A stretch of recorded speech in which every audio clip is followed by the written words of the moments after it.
The chapel bells of St. Mary's were ringing that October evening, their bronze voices carrying across the Vermont hills like a promise of forever.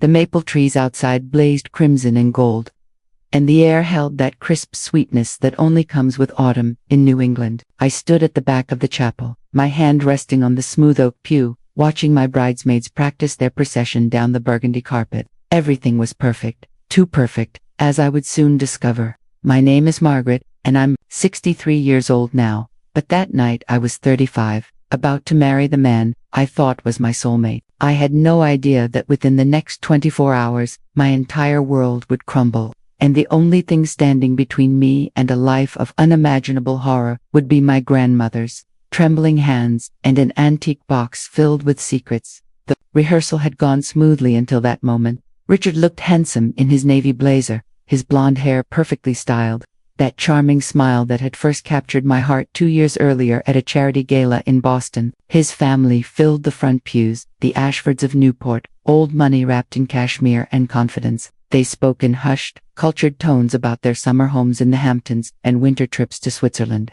My own family seemed small. In comparison, my parents and siblings clustered together like sparrows among peacocks. But none of that mattered to me then. I was in love, deeply and completely, with a man who seemed to worship the ground I walked on.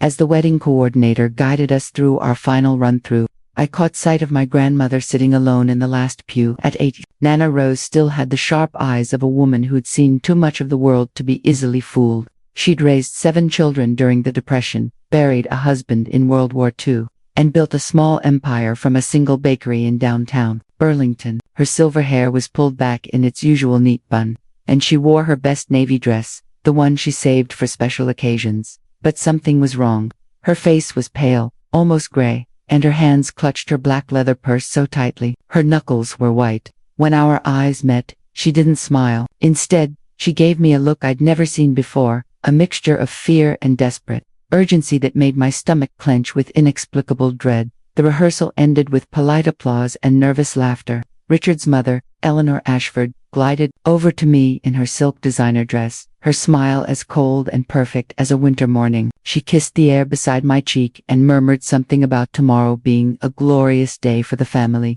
There was something in her tone, a possessiveness that made me feel like I was being claimed rather than welcomed.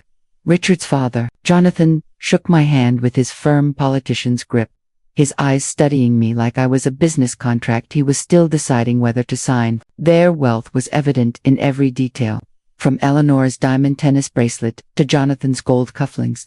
But there was something cold beneath all that polish, something that made me shiver despite the warmth of the chapel. As the wedding party began to disperse, heading to the rehearsal dinner at the country club, I felt a gentle touch on my arm. I turned to find Nana Rose beside me, her face etched with lines of worry I'd never noticed before. She was barely 5 feet tall, but in that moment she seemed to tower over me with the weight of her concern. "Margaret, dear," she whispered, her voice barely audible above the chatter of departing guests. "I need to speak with you privately. It's about the family you're marrying into." Her words sent a chill down my spine that had nothing to do with the October evening air. Richard was across the chapel, laughing with his groomsmen, oblivious to our conversation. "What do you mean, Nana?" I asked, but she was already pressing something into my hands, something cold and hard wrapped in an old silk scarf. "Take this," she urged, her voice trembling with urgency. "Don't open it here. Wait until you're alone tonight, after the dinner. And Margaret," she gripped my arm with surprising strength, "you're about to marry into more than you know, much more than you know." Before I could respond, Richard appeared at my side, his arms sliding possessively around my waist. "There's my beautiful bride," he said, his voice warm and loving. But I caught the way his eyes narrowed slightly as they fixed on my grandmother. "Mrs. Sullivan, how lovely to see you. I hope you're planning to join us for dinner." Nana Rose's smile was polite but strained. "Thank you, dear, but I'm feeling a bit tired. I think I'll head home and rest up for tomorrow's big day." She kissed my cheek, and I felt her lips trembling against my skin. "Remember what I said, Margaret? Some gifts are meant to be opened in private. Let me know if you felt that grandmother's warning gave you chills by typing warning in the comments below. And if you're enjoying this story, Please hit that subscribe button because what happens next will shock you to your core. As we drove to the country club in Richard's black Mercedes, I couldn't stop thinking about the mysterious object wrapped in my grandmother's silk scarf. It sat in my purse like a ticking bomb, its weight seeming to grow heavier with each mile. The autumn countryside blurred past the windows, painted in shades of amber and rust, but I barely noticed the beauty. Richard chatted about tomorrow's ceremony, about how perfect everything would be, how happy we'd make each other. His voice seemed to come from very far away, muffled by the questions spinning through my mind. What had my grandmother discovered? What did she mean about marrying into more than I knew? And why had her hands been shaking so violently when she pressed that package into my palm? The rehearsal dinner at the Ashford family's country club was everything I'd expected. Elegant and expensive, with crystal chandeliers casting warm light over tables draped in cream silk. The club itself was a monument to old money, with oil paintings of long-dead patriarchs lining the walls and Persian rugs covering polished hardwood floors. Richard's family moved through the space like they owned it, which, I suspected, they probably did. The conversation flowed around topics I barely understood: stocks and bonds, political connections, charity boards that seemed more about networking than helping anyone in need. I smiled and nodded at appropriate moments, but my mind kept drifting to the weight in my purse, to the fear I'd seen in my grandmother's eyes. During the toasts, I watched Richard's family more carefully than I ever had before. Eleanor Ashford spoke about family traditions and bloodlines, her words precise and calculated. There was something almost ritualistic about the way she spoke, as if she were performing an ancient ceremony rather than giving a simple toast. Jonathan's speech focused on business partnerships and mutual benefits, strange topics for a wedding celebration, but it was Richard's uncle, a thin, pale man named Vincent, who made my skin crawl. He raised his glass and spoke about how the Ashford family always got what they wanted, always found ways to make problems disappear. The way he looked at me when he said those words made my blood run cold, as if he were sizing me up for something I couldn't understand. After dinner, as we said our goodbyes in the club's marble foyer, I noticed something that would haunt me for years to come. Eleanor was speaking quietly to a man I didn't recognize, someone who clearly wasn't part of the wedding party. He was tall and broad-shouldered with scars on his knuckles and eyes that seemed to catalog every person in the room like potential threats. When Eleanor handed him an envelope, I caught a glimpse of what looked like a photograph inside. The man glanced in my direction, nodded to Eleanor, and disappeared into the night. The entire exchange lasted perhaps 30 seconds, but something about it felt wrong, dangerous, like watching a predator select its prey. Richard drove me home to my apartment in downtown Burlington, chattering about honeymoon plans and the beautiful life we'd build together. His hand rested on my thigh as he drove, warm and possessive. But for the first time since we'd been together, his touch made me uncomfortable. When he walked me to my door and kissed me goodnight, I had to force myself not to pull away.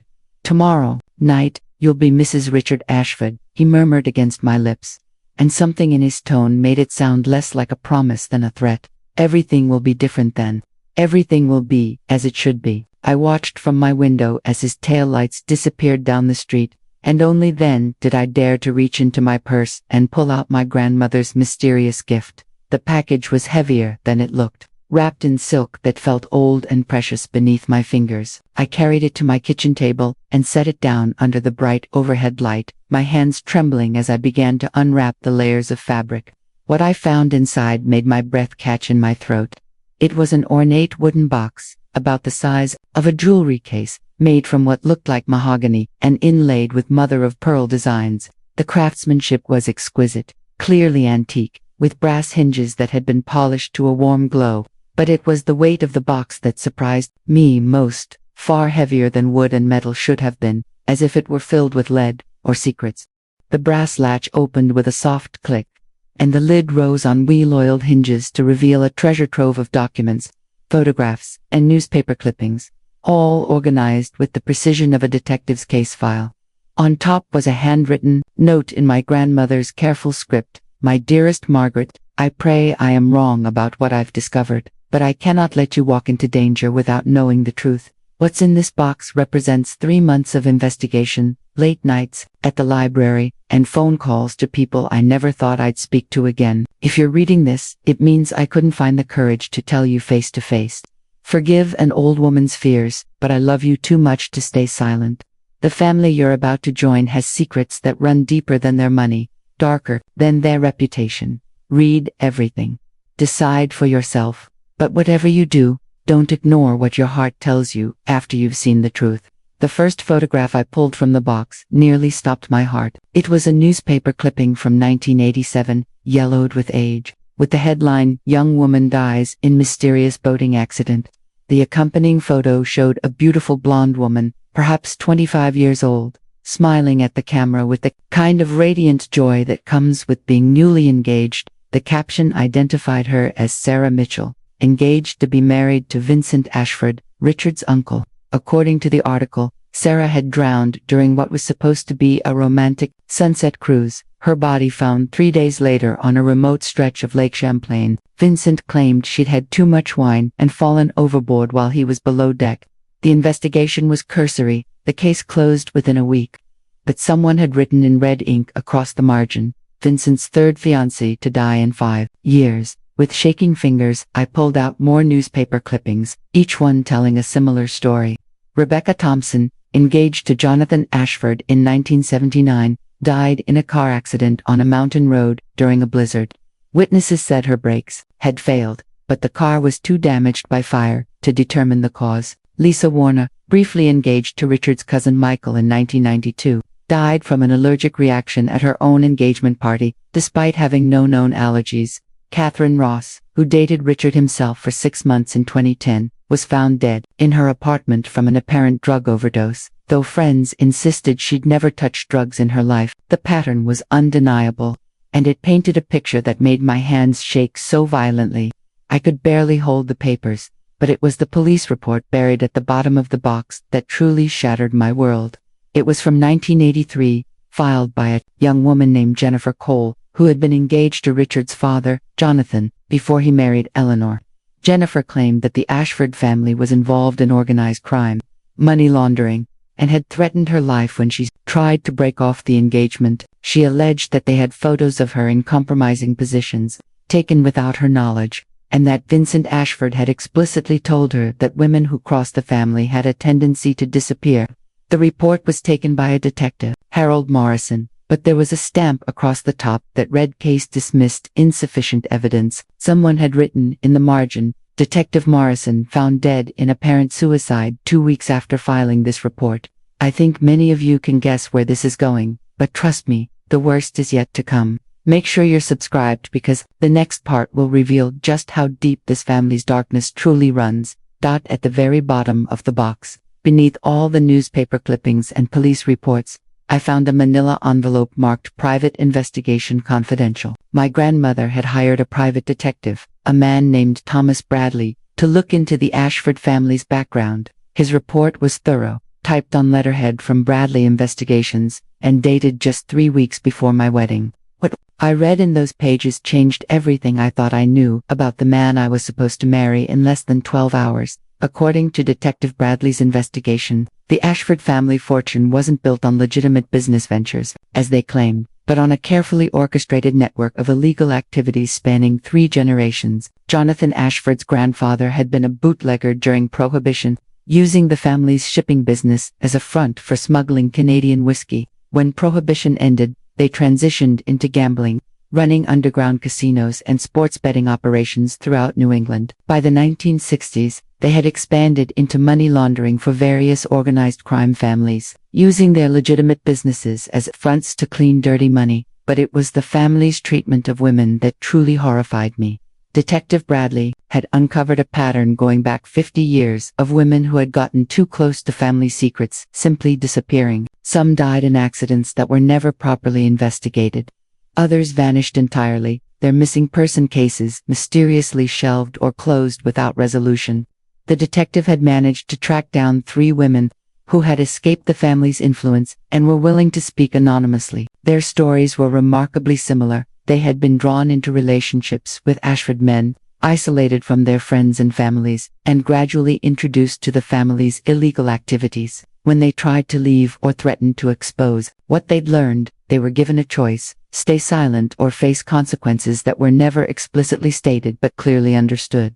One woman, identified only as Maria S., had been engaged to Richard's cousin in 1995. She told Detective Bradley that the family kept detailed files on all the women who entered their circle, including compromising photographs, financial information, and anything that could be used as leverage. She described family meetings where the women were discussed like assets, their usefulness evaluated, their loyalty questioned. When Maria tried to break off her engagement, she found her apartment broken into, her car vandalized, and received anonymous phone calls in the middle of the night. She fled to California and changed her name, but even 20 years later, she was terrified that they might find her. The most chilling part of the detective's report was his conclusion about Richard himself. Far from being the charming, successful businessman he pretended to be, Richard was described as the family's enforcer, the one responsible for handling problems that required a more personal touch. Detective Bradley had found evidence suggesting that Richard had been present at several of the suspicious deaths, always with an alibi, always with witnesses who supported his story. But a former employee of the family's shipping company claimed to have seen Richard at the marina the night Sarah Mitchell drowned. Despite Richard's insistence that he was in Boston that weekend, another source placed him near Rebecca Thompson's car just hours before her fatal accident. As I read through page after page of evidence, my comfortable world crumbled around me. The man I thought I loved, the man I was supposed to marry in the morning, was potentially a murderer. The family I was about to join wasn't just wealthy and eccentric. They were dangerous criminals who had been eliminating threats for generations, and I was about to become one of them, whether I wanted to or not. The weight of this knowledge pressed down on me like a physical force, making it hard to breathe, hard to think clearly about what I should do next. The final item in the box was a small tape recorder, the kind used for dictation, with a note attached. "Play this alone. Do not let anyone else hear it." With trembling fingers, I pressed the play button and heard my grandmother's voice, tired and frightened, speaking words that would echo in my mind forever. "Margaret, if you're hearing this, it means I couldn't find the courage to tell you in person what I've discovered. 3 months ago, I hired Detective Bradley because something about Richard's family didn't sit right with me. Call it an old woman's intuition, but I've lived long enough to recognize predators when I see them. What I found is worse than I could have imagined." Her voice continued, growing more strained with each word. "I've spoken to women who escaped this family. Margaret, they described a pattern of control, manipulation, and violence that goes back generations. The Ashfords don't just marry women, they acquire them, like assets in their criminal empire. Once you're part of their family, there's no leaving. Those who try to escape either disappear or die in convenient accidents. I won't let that happen to you, my dear. I won't lose my granddaughter to monsters in expensive suits." The tape continued with my grandmother's voice, breaking with emotion. "I know this is horrible timing, sweetheart. I know you love him, or think you do. But what I've learned suggests that Richard has been playing a role, becoming the man he thought you wanted him to be. The real Richard is someone far more dangerous, someone who has hurt women before, and will hurt them again. I've included enough evidence in this box to take to the police, but I'm an old woman and they might not. Listen to me. You're young, smart, and strong. You can stop this, but only if you act now, before it's too late." The recording ended with words that still make me cry. "I love you, Margaret, more than my own life, more than anything in this world. Whatever you decide to do, know that I will support you. But please, please don't ignore what you've learned. Tonight, your life may depend on it." I sat in my kitchen until dawn, surrounded by the evidence of my fiancé's true nature, trying to process the magnitude of what my grandmother had uncovered. As the sun began to rise over Burlington, painting the sky in shades of pink and gold, I made the hardest decision of my life. I would not be walking down the aisle that day. That the next morning arrived with all the cruel beauty of a perfect autumn day. The maple trees outside my apartment window blazed with color. The air was crisp and clean, and somewhere across town, a church full of guests was preparing to witness what they thought would be the happiest day of my life. Instead, I sat at my kitchen table, still in my pajamas, staring at the evidence spread before me like pieces of a horrific puzzle. My wedding dress hung in the closet, a cloud of white silken lace that now seemed as ominous as a shroud. My phone had been ringing all morning, first my mother asking where I was, then my bridesmaids wondering why I wasn't answering, and finally Richard himself, his voice progressing from concern to confusion to barely controlled anger. I knew I had to act quickly. If Detective Bradley's investigation was accurate, if the Ashfords were truly as dangerous as the evidence suggested, then simply calling off the wedding wouldn't be enough. They would want to know why, would demand explanations, would eventually figure out what I'd learned, and if the pattern held true, that knowledge would make me a liability they couldn't afford to leave alive. My hands shook as I called Detective Bradley's office, praying he would answer on a Saturday morning, praying he would help me figure out how to escape the trap I'd unknowingly walked into. Detective Bradley's voice was gravelly with age and cigarettes. When he finally answered, "Margaret Sullivan," he said before I could even introduce myself, "I've been expecting your call. Your grandmother told me to be ready in case you needed help." His calm professionalism in the face of my panic was the first reassurance I'd felt since opening that box. "I've already contacted the FBI," he continued. "They've been building a case against the Ashford family for years, but they've never had enough evidence to make anything stick. Your grandmother's decision to hire me, combined with what you've learned, might finally give them what they need." Within an hour, 2 FBI agents were sitting in my living room, examining the contents of my grandmother's box with the intensity of scholars studying ancient texts. Agent Sarah Coleman was a woman about my age, with kind eyes and a nonsense manner that immediately put me at ease. Her partner, Agent Michael Torres, was older, with graying temples and the weathered look of someone who'd seen too much of humanity's dark side. They listened without interruption as I told them everything, from Richard's courtship to the previous night's revelations, taking notes and asking occasional clarifying questions. "Miss Sullivan," Agent Coleman said when I finished my story, "you need to understand that you're in serious danger right now. If our intelligence is correct, the Ashfords don't tolerate betrayal or exposure. The fact that you're not at your wedding, that you're not answering your phone, is going to raise red flags very quickly. We need to get you somewhere safe while we figure out our next move." Agent Torres nodded grimly. "We've been trying to build a case against this family for over a decade. They're careful, smart, and they have connections in law enforcement that have helped them stay ahead of investigations. But they've never had someone on the inside before, someone who could potentially provide testimony and evidence. The plan they outlined was both simple and terrifying.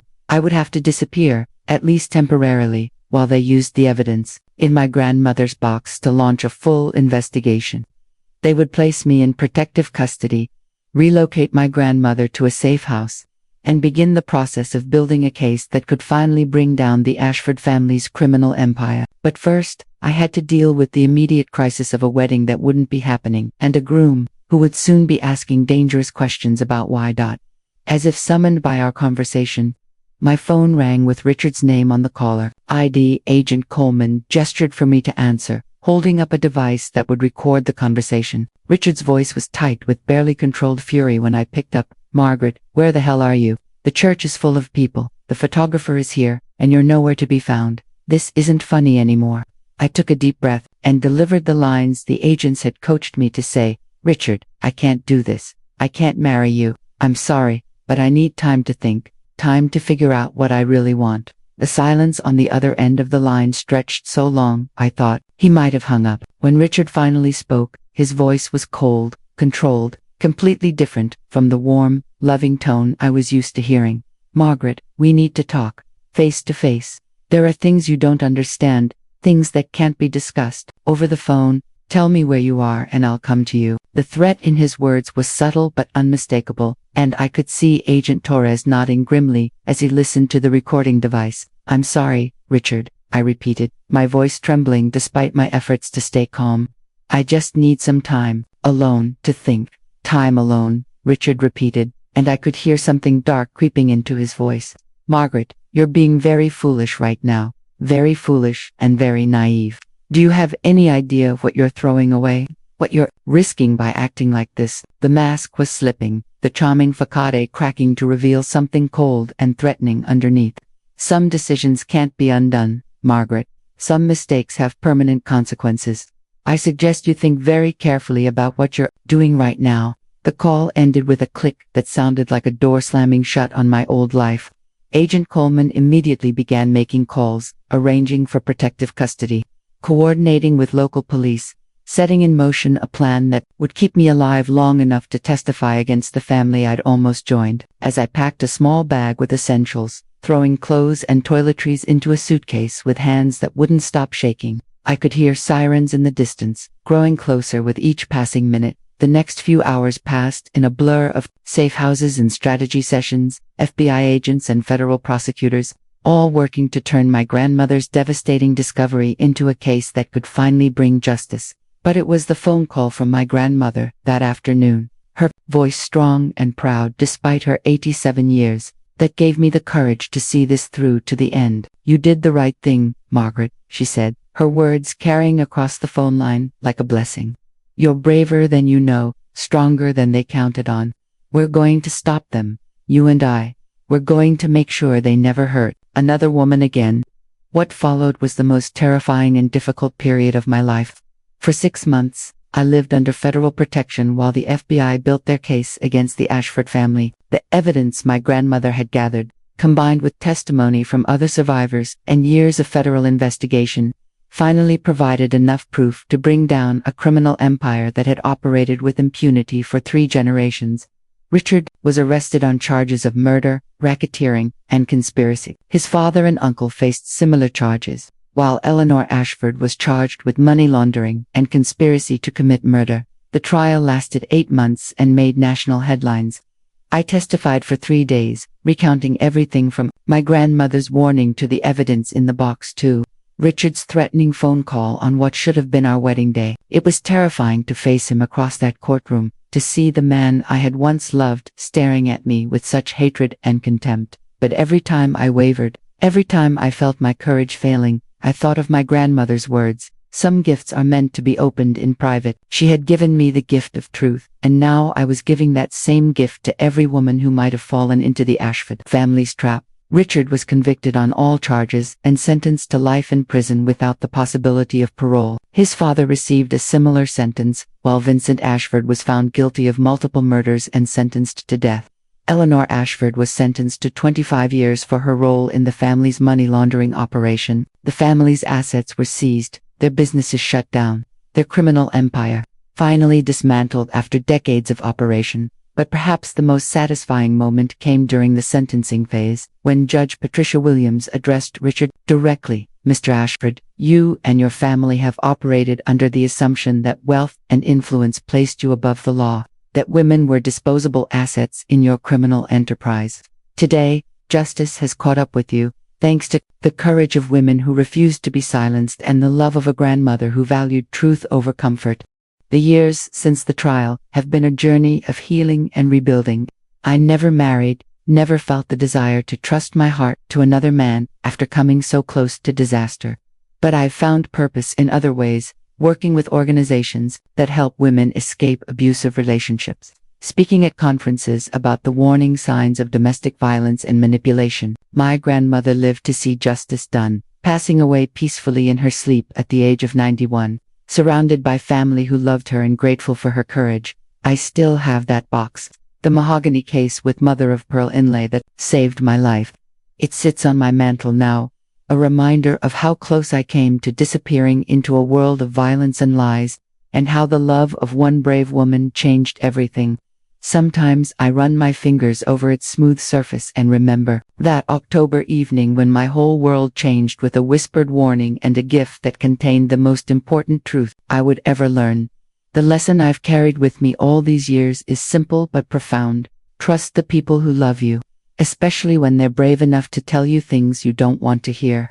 My grandmother could have stayed silent, could have convinced herself that she was wrong, that her fears were just the paranoia of an old woman. Instead, she chose courage over comfort, truth over peace, and in doing so, she saved not just my life but the lives of countless other women who might have fallen prey to the Ashford family's violence. If this story has touched your heart, if it's reminded you of the importance of listening to those who love us most, I'd love to hear your thoughts in the comments below. Have you ever had someone in your life who warned you about danger you couldn't see? Share your story and let's create a community of survivors and supporters. And please, don't forget to subscribe to this channel for more stories of courage, survival, and the power of truth to overcome even the darkest secrets. Until next time, trust your instincts, listen to your loved ones. And never forget that sometimes the most beautiful gifts come wrapped in warnings.